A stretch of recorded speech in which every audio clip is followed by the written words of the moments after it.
Hi, and welcome to CryptoBiography. I'm your host, Brandon Starr. This is episode 195, called Dreams Come True. And here we go. I woke up this morning without legs. I had legs when I went to bed. Last night, I had dreams. They ended with me losing my legs in a horrific machine. But when I woke up, my legs were gone, completely vanished, halfway down my thighs. There is no pain, at least none I would expect from such a horrific injury. But then injury may be the wrong word. There is no wound. The legs end in sharp 90-degree angles as though cut by a massive blade, but the skin simply follows along, ending smoothly and without a knot or tie, as though it were a doll's leg, or a doll's stump. I panicked, but now it's almost an hour later, and while I'm still terrified, I have Alan coming to pick me up and take me to a doctor. Of course, I'll have to be convinced that this isn't some hallucination or something worse. Report note. This meeting by Jim Trace with Dr. Nathan Frondum is how I first became aware of this case. At first, he is just another possible lead. It is unsurprising that we get all kinds of leads for EMPs that turns out to be frauds, delusions, and so on. Thus, we didn't actually get close to him until after the later events described. I'm writing this back from the doctor. The only good news is that I'm not delusional. The doctor examined my missing legs. Apparently I'm entirely healthy, though he can't explain what happened to my legs, and that seemed to shake up even his professional demeanor. I suspect he's thinking of writing an article about me. It's early, but I suppose I'll go to bed and see what further parts of me go missing in the morning. Unbelievable. I woke up whole.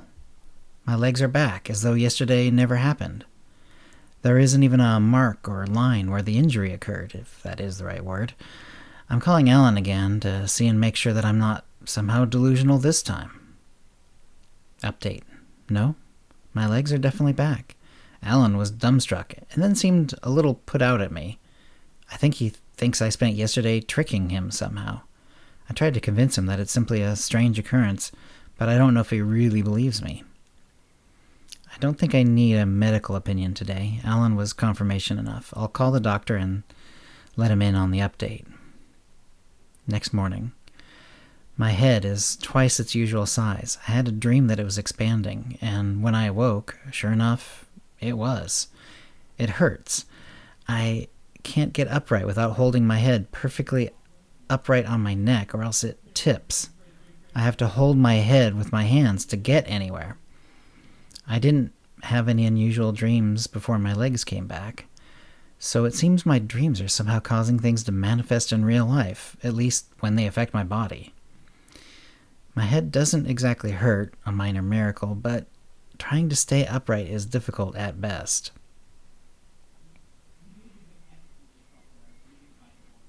I had a nap and woke up normal. My dream was just something dull about an office, nothing about my body. When I woke up, I was normal again. I found what's causing it. Of course, this doesn't answer how or even exactly tell me what is really going on. It just seems that when I dream something about my body, somehow it becomes real, at least until my next dream. In a way, it could be seen as interesting or even exciting, but mostly I'm terrified. What if I dream about being cut into pieces? What if I dream about being beheaded or drowning? They say you can't die in your dreams, but what if I dream something so extreme I can't survive it when I awake? I have to think on this. Update. I've done some research on lucid dreaming.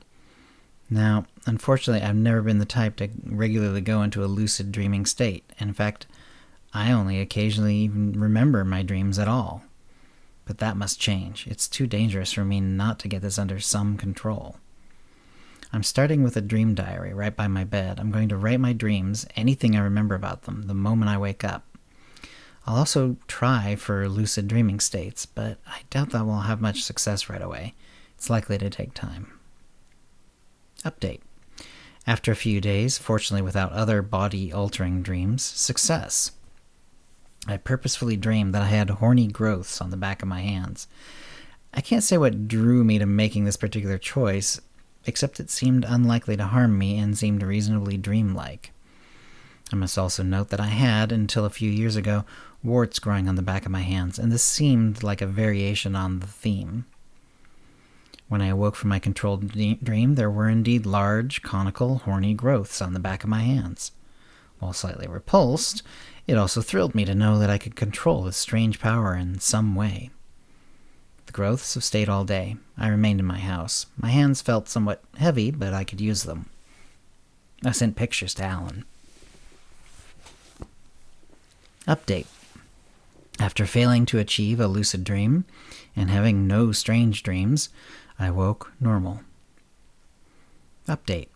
After 2 more days of trying, I woke up looking almost exactly like Abraham Lincoln. That was a strange feeling. I was even tall like him. Most of my clothes were unwearable. I think it will be another day in, except to call Alan and let him see.